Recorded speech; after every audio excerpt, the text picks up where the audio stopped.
Welcome back, you all. If you do not already know, my name is Dana. This is LSNL. I thank y'all for joining this channel, checking out this video. Also, while you're on the channel, please take a look at the feature section down at the bottom. I've done some revamping, and I got some other great content creators that are pushing the culture forward in their own specific way that I think you would love to check out as well. That out the way, what are we talking about today? We're talking about the good, the bad, and the ugly, man, of color and coloring locks specifically. Let me go step back and give you guys some history because I don't think I did that. This is my second set of locks, right? My first set were bleached and dyed as well. They were dyed almond brown, just on the tips. This set I did all the way to my new growth. I actually did 3 separate colors on this set of locks. At the start of the video, you saw my blonde locks, right, in the intro. So I had blonde at one point. Now I have this metallic blurple or like blueberry purple color. And then I also had deep purple, which was on my previous video actually. I had like a really deep, like bubblicious bubblegum purple. I have been around the block, you know what I'm saying? I'm not really new to this color thing, just like I'm not new to having locks. This isn't my first rodeo. When I think of the good, 2 things come to mind. The first thing is just expression and uniqueness. You know what I'm saying? Creativity can explode, not just in how you style your hair, but in how you color your hair. And that's one of the good things I think about color. The other good thing I would say is that it is not permanent. You know what I'm saying? I could always dye this black and get my original color, black color back.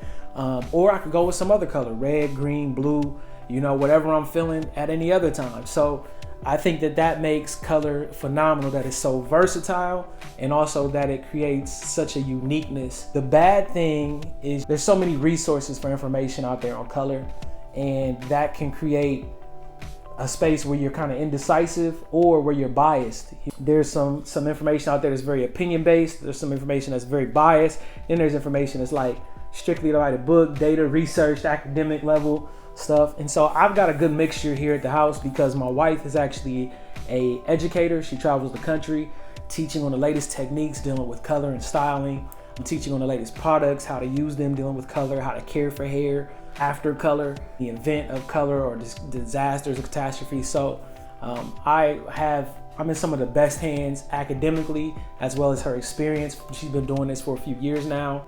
Also, just having her own, you know what I mean, biases, you feel me? Like she's had color for about 11 or 12 years and her hair has never broken off, never went through some of the downfalls or the pitfalls that other people have fallen into.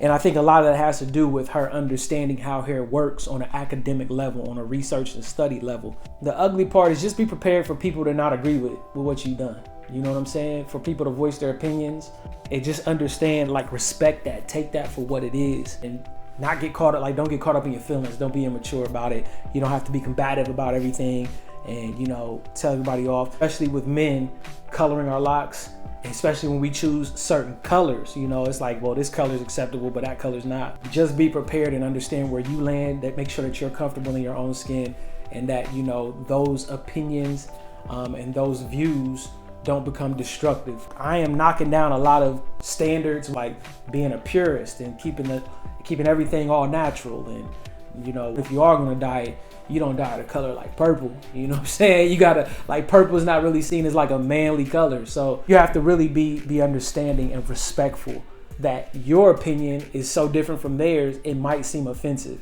You feel me? But it doesn't mean it has to be. I get it and it's good. Any of my lockers that are considering color, that are have some strong views or opinions about color, yo, leave them in the comment box below. And I think y'all seen my hair at the beginning, but just in case, you know, sometimes people skip intros. So just in case you didn't see it, here's another little view of what's going on up there. This metallic blue, purple, whatever you want to call it, blurple that I got going on. And thank y'all for joining the channel. If you're enjoying the content that we have here, please like, comment, share, and if you haven't already, hit the subscribe button so you can support continuing to pump out new content. I appreciate y'all showing love to LSNL. My name is Dana, and I'll see y'all in the next video.